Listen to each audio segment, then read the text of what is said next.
एक बार एक शिष्य ने विनम्रतापूर्वक अपने गुरुजी से पूछा, गुरुजी, कुछ लोग कहते हैं कि जीवन एक संघर्ष है, कुछ अन्य कहते हैं कि जीवन एक खेल है और कुछ जीवन को एक उत्सव की संज्ञा देते हैं। इनमें कौन सही है? गुरुजी ने तत्काल बड़े ही धैर्यपूर्वक उत्तर दिया, पुत्र, जिन्हें गुरु नहीं मिला उनके लिए जीवन एक संघर्ष है, जिन्हें गुरु मिल गया उनका जीवन एक खेल है, और जो लोग गुरु द्वारा बताए गए मार्ग पर चलने लगते हैं, मात्र वे ही जीवन को एक उत्सव का नाम देने का साहस जुटा पाते हैं। यह उत्तर सुनने के बाद भी शिष्य पूरी तरह से संतुष्ट न था। गुरुजी को इसका आभास हो गया।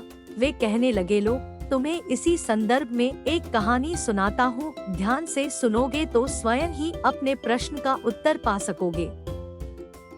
एक बार की बात है कि किसी गुरुकुल में 3 शिष्यों ने अपना अध्ययन संपूर्ण करने पर अपने गुरुजी से यह बताने के लिए विनती की कि उन्हें गुरुदक्षिणा में उनसे क्या चाहिए। गुरुजी पहले तो मंद मंद मुस्कुराए और फिर बड़े स्नेहपूर्वक कहने लगे, मुझे तुमसे गुरुदक्षिणा में एक थैला भर के सूखी पत्तियां चाहिए, ला सकोगे? वे तीनों मन ही मन बहुत प्रसन्न हुए, क्योंकि उन्हें लगा कि वे बड़ी आसानी से अपने गुरुजी की इच्छा पूरी कर सकेंगे। सूखी पत्तियां तो जंगल में सर्वत्र बिखरी ही रहती है।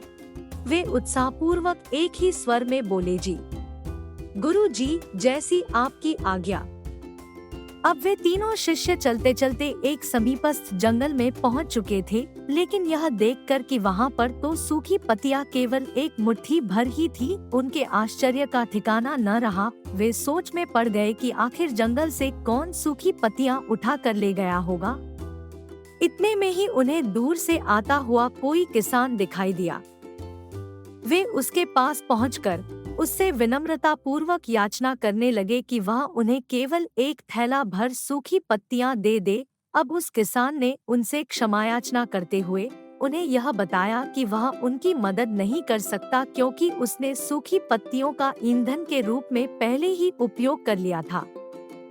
अब वे तीनों पास में ही बसे एक गांव की ओर इस आशा से बढ़ने लगे थे कि हो सकता है वहां उस गांव में उनकी कोई सहायता कर सके। वहां पहुंचकर उन्होंने जब एक व्यापारी को देखा तो बड़ी उम्मीद से उससे एक थैला भर सूखी पत्तियां देने के लिए प्रार्थना करने लगे, लेकिन उन्हें फिर से एक बार निराशा ही हाथ आई, क्योंकि उस व्यापारी ने तो पहले ही कुछ पैसे कमाने के लिए सूखी पत्तियों के दोने बनाकर बेच दिए थे। लेकिन उस व्यापारी ने उदारता दिखाते हुए उन्हें एक बूढ़ी माँ का पता बताया जो सूखी पत्तियां एकत्रित किया करती थी, पर भाग्य ने यहाँ पर भी उनका साथ नहीं दिया।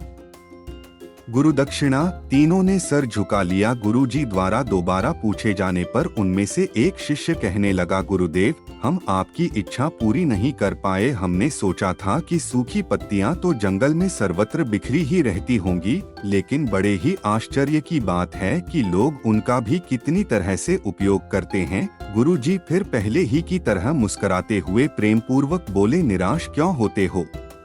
प्रसन्न हो जाओ, और यही ज्ञान की सूखी पत्तियां भी व्यर्थ नहीं हुआ करती, बल्कि उनके भी अनेक उपयोग हुआ करते हैं। मुझे गुरुदक्षिणा के रूप में दे दो। तीनों शिष्य गुरुजी को प्रणाम करके खुशी खुशी अपने अपने घर की ओर चले गए। वह शिष्य जो गुरुजी की कहानी एकाग्रचित्त होकर सुन रहा था, अचानक बड़े उत्साह से बोला, गुरुजी, अब मुझे अच्छी तरह से ज्ञात हो गया है कि आप क्या कहना चाहते हैं। आपका संकेत वस्तुतः इसी ओर है, न कि जब सर्वत्र सुलभ सूखी पत्तियां भी निरर्थक या बेकार नहीं होती हैं, तो फिर हम कैसे किसी भी वस्तु या व्यक्ति को छोटा और महत्वहीन मानकर उसका तिरस्कार कर सकते हैं।